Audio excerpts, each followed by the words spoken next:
Hi everyone, and Happy New Year from Ron, the Marvelman at TheMarvelman.com. You know, as I sit back now as a middle-aged man and reflect on my many years in the comic book industry, I truly marvel at the growth of this hobby and how far it's come in its over 100-year history. Whether you're a Victorian, Platinum, Golden, Silver Age, or Modern Age collector, it has truly been an exciting experience. Although with success of many comic icons on the silver screen, in the collectible figure and paraphernalia market, comic escalating prices are inevitable. Even with the prices going through the roof on the highest grades, the classic attic or garage finds of the years gone by are almost gone. There are still many opportunities to find individual or full runs to collect that in the proper grades will be fun and will reap some very profitable end results. But with everything important, patience, diligence, and knowledge are some of the tools needed to reach your goal. Big comic companies, private conglomerates, auction houses, all are now in the business.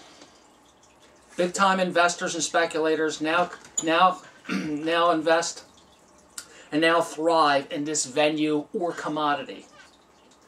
They care little about the comic books or art, only about the money or prestige they bring. As soon as the books start to lose interest or lose their appeal, someone offers more money, they are sold immediately. These individuals also helped cause the crash of 1995. When before CGC or PGX were available, or not available, many of these speculators relied on, and in many cases, inexperienced sellers that sold them raw books that did not bring a profit. As a matter of fact, they lost money. As a result, the word started to spread and selling became rapid. The result was many sellers, few buyers.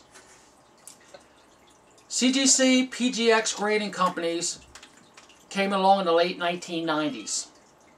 Although they had a rough time in the beginning, they are now the standard of the buying and selling public.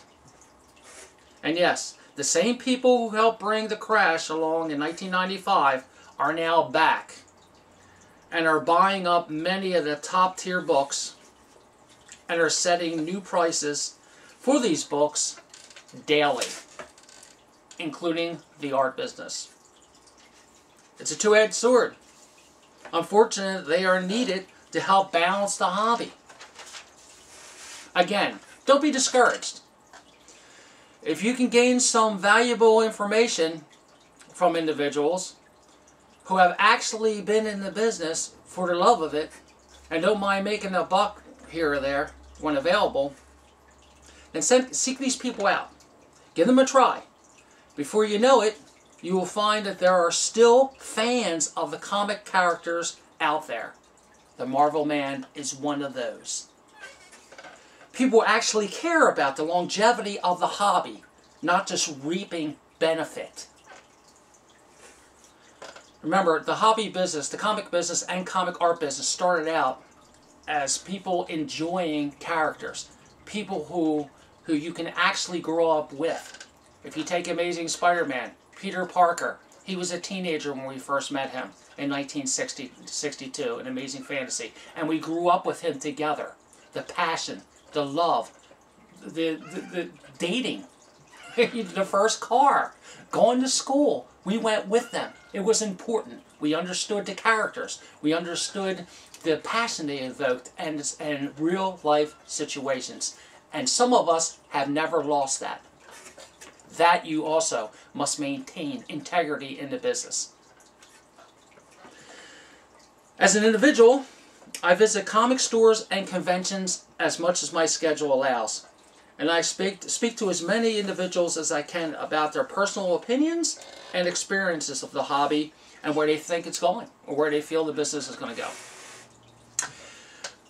Talking to comic writers and comic book artists, when possible, also offers a different view. Their perspectives on the hobby at times can be experienced all in themselves. And I was also one of those young kids that actually stood in those lines for hours to talk to Jack Kirby, who, by the way, was one of the most interesting and down-to-earth individuals that I have ever met. And his wife was with him the entire time.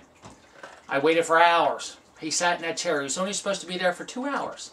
This is in Mount Laurel. And he actually stayed for 4. And I could tell I was one of the last ones in line, and I knew that his wife was whispering in his ear it was time to go.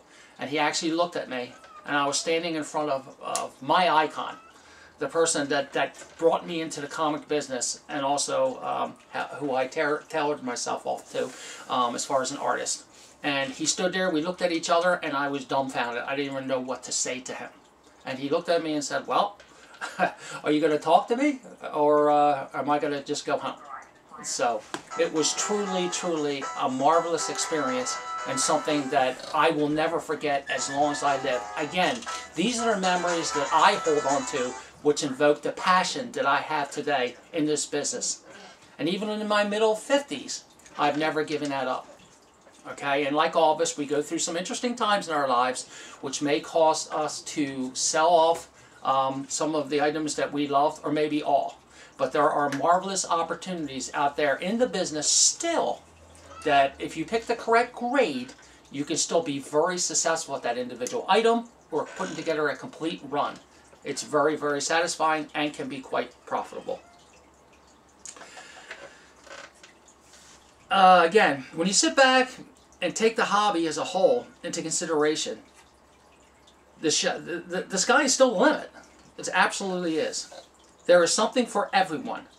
It is not too late to jump on board. Take your time. Hook up with an experienced navigator and truly enjoy the ride.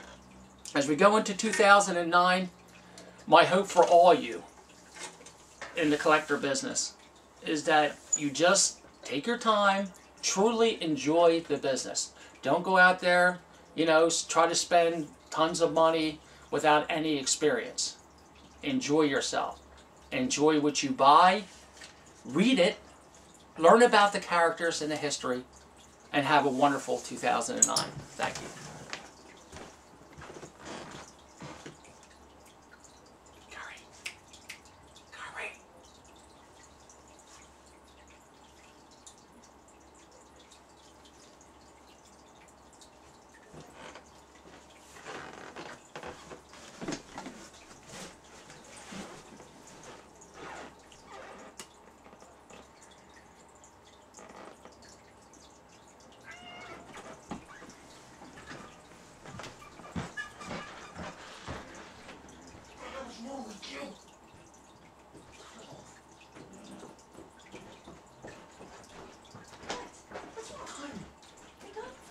I want to see it.